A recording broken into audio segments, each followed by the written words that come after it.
Do you like secrets? Do you like levels? If the answer to both of those is yes, then I've got some good news. The Secret Level is an animated anthology series appearing on Amazon Prime probably about a month ago at the time you're seeing this. Or maybe a month and a half because December refused to stop punching me in the face.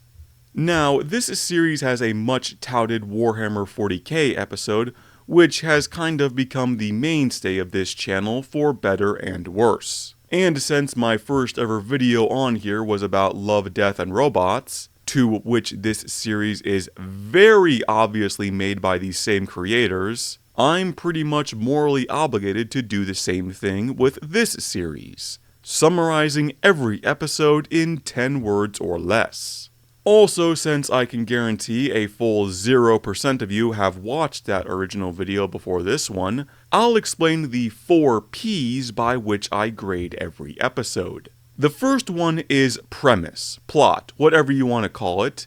It's the inherent compelling nature of what's being shown. And if I was in the pitch meeting for this episode, would I be throwing money at it or throwing myself out the window? Next is presentation, which is highly important since this is an animated show. And animation can be a breathtaking experience that excites and shows off true technical skill, or it can make you want to tear out your own eyeballs. Third is payoff. At the end of the segment, am I left feeling happy and satisfied, depressed and satisfied, or does it just kind of fizzle out? Last P is simply referred to as pants, because God help us, sometimes an episode is just exciting. Each one is rated from 0 to 5, with 0 being it flat out doesn't exist, and 5 being, yes, this is fantastic and I'm very jealous I couldn't be a part of its creation. Then you add them all up, divide it in half, and you get the classic score out of 10. Got it? Great. Now we can get into the shit show. The campaign ends just as it begins. Kill me once, shame on you. Kill me twice, well, glad to see the bad traveling teams still getting work. Haven't we learned by now? Don't bully the robots. Throne, damn it, I'm a fan and I've been serviced. Pac-Man's a bad guy? My expectations were low, yet you failed them. Can we give Keanu a break? Mediocre game makes mediocre short. Who would have thought? Wow, was this the episode when the budget ran out? Yes, I've also seen Interstellar. Good as it could have been for what it was. 19 minutes, then death. That seems appropriate. I really don't like your face, sir. Oh god, it's Ready Player One for PlayStation Network.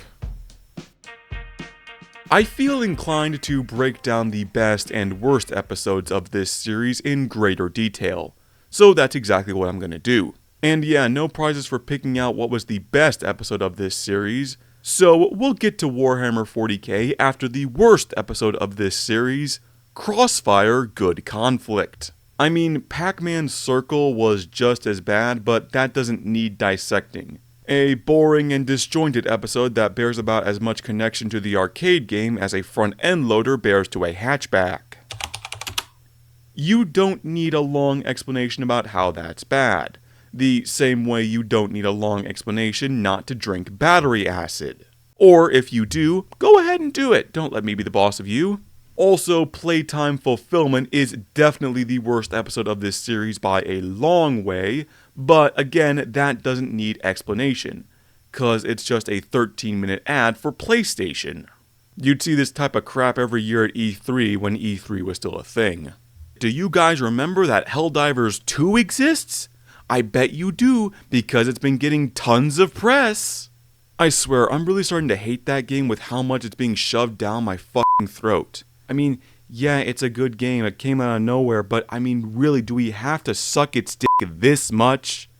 Anyone else getting annoyed, or is that just me? But Good Conflict needs a bit of a deeper dive. Initially, I thought it was because I finally reached that age, mid-20s, where mil-sim fashion just doesn't do it for me anymore.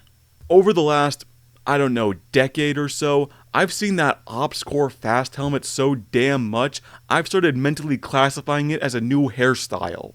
The mole plate carrier is cool, but not quite as cool as a personality.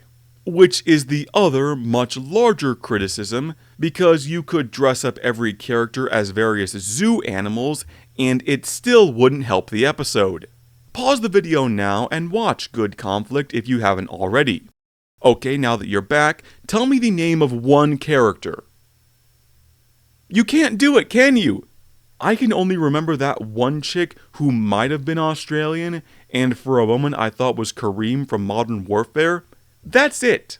Gun to my head, I couldn't even tell you her name. I have no investment in the characters, no idea what the stakes are, and so I don't care. Oh my goodness, the guys in black are shooting at the guys in tan? I haven't felt this much tension since I last realized I was out of vitamin C gummies. Now, let me finish by constructing this man out of straw to air some criticisms I considered along the way.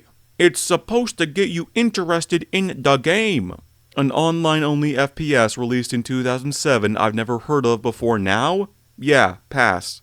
You wouldn't get it if you didn't play the game. Well, I haven't played Sifu or Armored Core, and I thought both of those episodes were really fun. So that's the exception that defies the rule. It's about the action.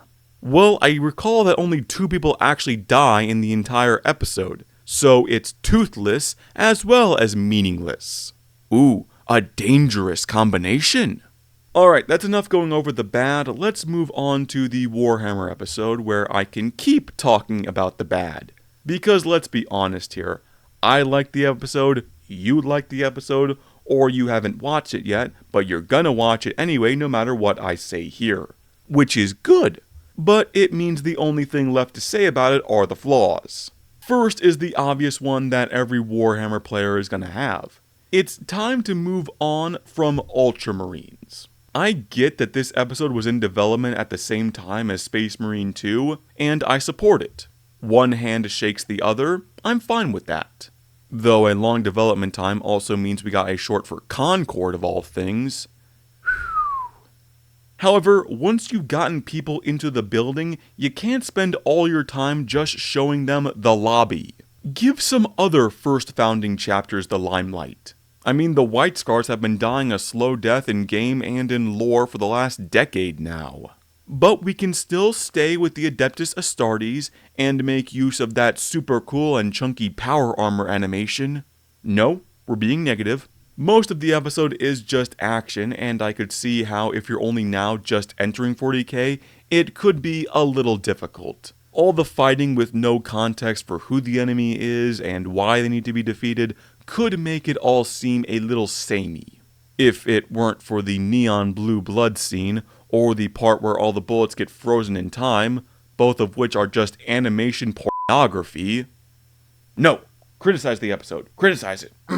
The blue beam in space is a tired cliche, and the demon at the end was super cool. I'm sad that it isn't a mini.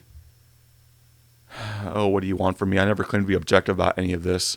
This episode may have been fan service, but there's no need to call an HVAC technician because I'm a fan and I've been serviced. Damn it all, this episode was pretty neat and it worked on me. Definitely worked on me because even though I hate the constant shift the Astartes go through with every balanced data slate, I'm probably going to restart my Raven Guard army now. So I guess I'll see you all in hell. Oh, I can think of one more criticism for this episode. At the end where the Tzeentch demon is mind-fucking everyone to death, there was one very easy way to avoid that. And I'll share it with you now. You side with Khorne, cause he doesn't abide all these psyker shenanigans. So you go to the Blood God and he hooks you up. And he says, no need to worry about psychers, they'll never be able to penetrate your mind once it's filled with incoherent psychotic screaming. The only true way to be safe from 3 of the Chaos Gods is to side with a 4th, so invest in Khorne today. Final thoughts to tie this back to the secret level where this video began. The Concord episode was alright, not spectacular, and it is largely a rip of Guardians of the Galaxy, but it was better than it had any right to be, and that makes me sad. The protagonist of Honor of Kings had a very creepy face. It was so smooth, it was uncanny. Like when people try to render anime characters in 3D. Ugh. Put me off the entire episode, if you want to know why I rated that one so low. And lastly, can we give Keanu Reeves a break? Can we stop typecasting him as the ultra badass guy who has trouble connecting with others and is heaped in misfortune?